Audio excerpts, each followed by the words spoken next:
What's up? What else? Okay, so now while we're resting the dough, we're gonna have a little Professor Paolo pasta with Professor Paolo. I love it. He has a Right. degree in pasta, right? Yes. I have a degree in pasta because I grew up in Italy. Yeah, They give you a degree automatically. Right. So today we're going to talk about filled pastas. So I did a little bit of research for my blog a while back, and so I recompiled it together today to kind of go over a little bit the different kinds of filled pastas that exist around Italy. So if you want to start with the slides, a little bit of history first. So ravioli.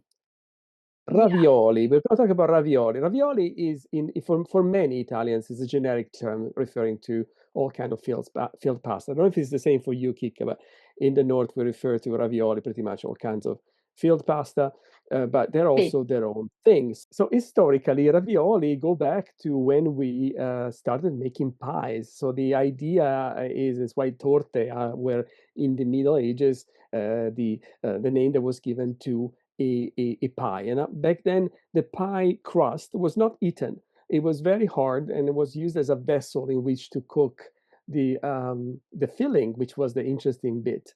And they were called torta, which also means cake or pie, I guess. And it was typically filled with a mixture of minced meat, grains, vegetables, spices, sometimes sweet.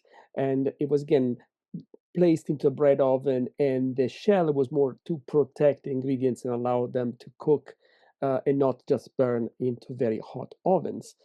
And then, inspired by this idea of putting filling inside a vessel, pasta makers started to incorporate fillings, similar fillings, into pasta doughs, and then making pasta shapes because you can then be creative in the way you wrap it up together. So I'm going to go over some of these common names for filled pasta with a little disclaimer that every region gives its own names to similar shapes. And so what I'm presenting today is a bit of a, highlight and average. It's approximate, but it's quite good, I think.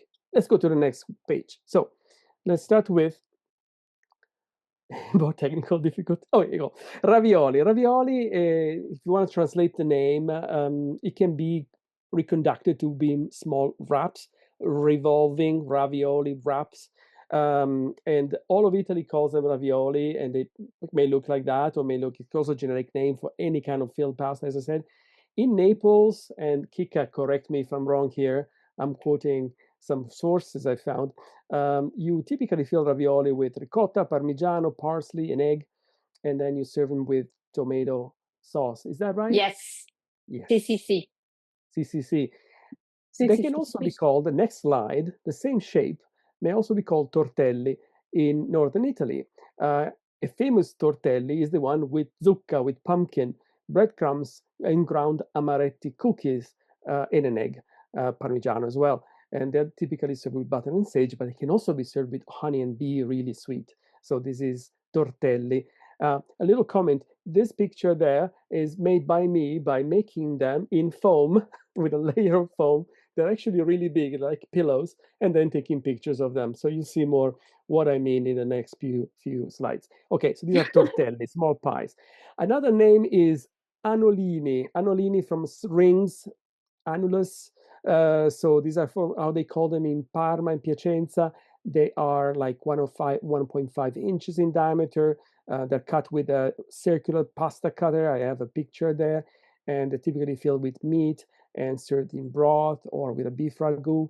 That's in the Parma Piacenza area of Emilia Romagna.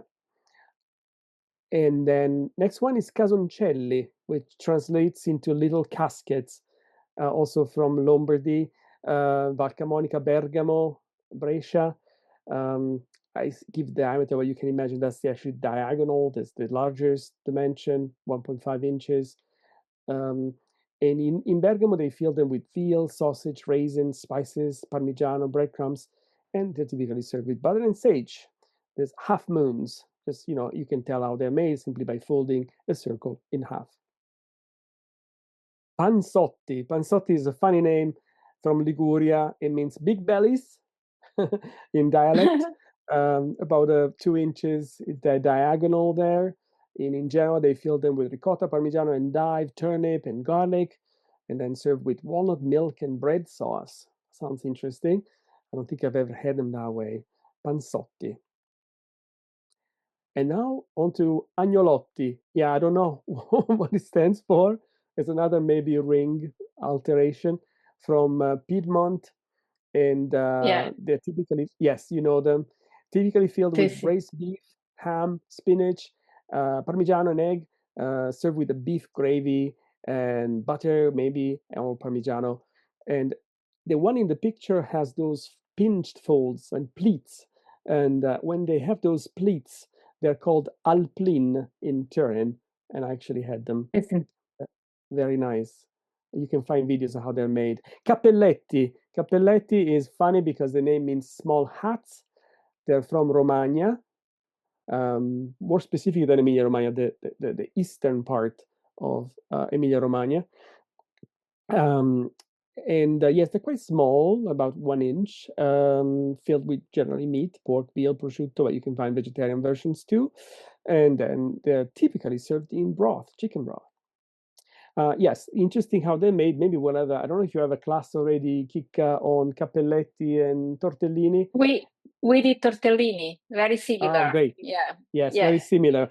Yeah, there you go. Tortellini. The name can come from torta, which means pie or cake, like also from Emilia-Romagna. Yeah, they all look delicious. I know. I'm getting hungry by looking at them. Yeah, These me are made too. of foam, so don't eat them. Anyway, 1 inch. If they're small, they can also be called tortelloni. As we said, the oni means big, and then they become twice as big even. And typically, again, in Emilia-Romagna, they're filled with mortadella, which is a kind of cured sausage, prosciutto, veal, egg, and parmigiano. They can be served in beef broth or in tomato sauce. And again, this is interesting because they're like the cappelletti, but you start from a circular, a circle, you fold it in half, and then you wrap it. And again, Chicca has a class on these guys. They're quite laborious to make. And then another version of fagottini that is not what Chicca will demonstrate later, but is the same concept where essentially you create a bundle, in this case by wrapping like a candy wrap around the filling. So you can make them like that too, but honestly, I don't know how you keep them together. So anyway, these are more of a modern creation, and they can be found all around Italy with various fillings and served with various sauces. That is all. Yes. All There's a right. world Thank you, of ravioli. Paolo. Thank you. Thank you. My pleasure.